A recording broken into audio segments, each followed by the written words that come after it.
जय हनुमान ज्ञान गुण सागर जय कृपेस्त लोक जागर राम दूत तलित बल धामा अंजलि पुत्र पवन सुत नामा। आशा करी हनुमान चालीसा তোমাদের একটু আধটু জানাই আছে। চলো আজকে তোমাদের সঙ্গে শেয়ার করি আমি এই বজরঙ্গীকে কিভাবে তৈরি করলাম। প্রথমেই একটা মাটির বলকে খুব ভালো করে বেলে চারকোনা একটা প্লেট কেটে নিয়ে একটা স্পঞ্জের সাহায্যে খুব ভালো করে মসৃণ করে নিয়েছি। যেহেতু এখানে আমি আগের থেকে কোনো রকম খড় দিয়ে কিন্তু কাঠামো তৈরি করিনি, তাই আমি প্রেক আর গুণতার ব্যবহার করে পা দুটোকে ঠিক আমি যেই শেপের বানাতে চেয়েছি সেই শেপের কিন্তু আমি গুণতারগুলো আটকেছি, তার উপর থেকে মাটি দিয়ে দিয়ে পাদটা তৈরি করে নিয়েছি। আর এখানে তোমরা দেখতেই পেলে আমি বেদিটা কিন্তু মাটি দিয়ে তৈরি করেছি। তোমাদের কাছে যদি কাঠের টুকরো থাকে তাহলে তোমরা কাঠ দিয়েও তৈরি করতে পারবে। এরপর পাদটা খুব ভালো করে তৈরি হয়ে যাওয়ার পরে আমি বডিটা পায়ের সঙ্গে খুব ভালো করে অ্যাটাচ করে দিয়েছি। আর তোমরা যদি আমার থাম্বনেলটা একটু ভালো করে লক্ষ্য করো তাহলে কিন্তু দেখতে পারবে বজরঙ্গীর বুকে আমি রাম সীতাকে রেখেছি। সেই জায়গাটা করার জন্য আমি বজরঙ্গীর বুকে একটা গর্ত করে নিয়েছি। আর এই মুহূর্তটা হয়তো তোমরা সকলেই জানো, হনুমান নিজের বুক ছিঁড়ে মা সীতা আর রামকে দেখিয়েছিল সে তাদের কতটা ভালোবাসে।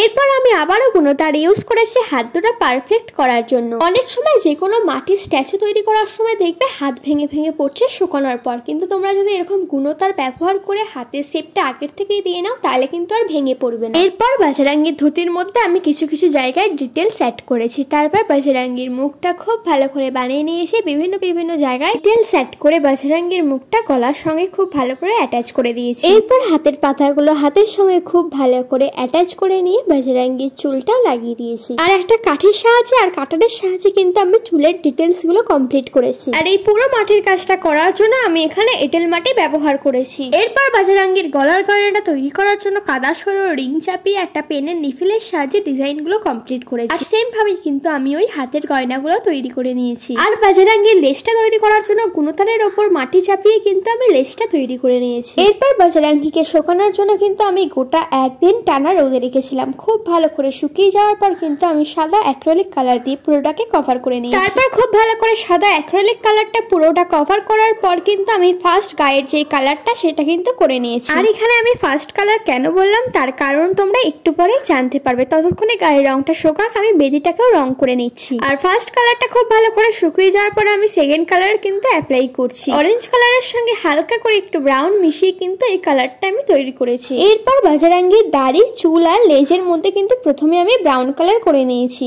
এরপর বজরঙ্গীর মুখের কালারটা পিঙ্ক করে গায়ের সমস্ত গয়নাগাটি গুলো কিন্তু আমি ইয়েলো কালার দিয়ে কভার করে নিয়েছি। আর বজরঙ্গীর ধুতিটা কালার করার জন্য আমি লালের সঙ্গে হলুদ মিশিয়ে কিন্তু ধুতির উপর অ্যাপ্লাই করেছি। এরপর বজরঙ্গীর বুকটা লাল রং দিয়ে কভার করে বজরঙ্গীর চোখ মুখ নাক সমস্ত কিছু এঁকে তাকে একটা টিকা পরিয়ে কালো রং দিয়ে কিছু কিছু জায়গায় চুলায় ডিটেলস অ্যাড করেছি। আর আগের থেকে বের করে আনা রাম আর সীতার প্রিন্ট আউট গুলো আমি ছোট ছোট করে কেটে হনুমানের বুকে আটকে দিয়েছি। ব্যাস তৈরি হয়ে গেছে আমাদের বজরঙ্গী। তোমাদের কেমন লাগলো আমার বজরঙ্গীকে সেটা কিন্তু অবশ্যই জানিও। আর ভালো লাগলে অবশ্যই একটা লাইক করে দিও। আর চ্যানেলে নতুন হলে অবশ্যই সাবস্ক্রাইব করো। সবাইকে আমার তরফ থেকে হনুমান জয়ন্তীর শুভেচ্ছা রইল। বাই।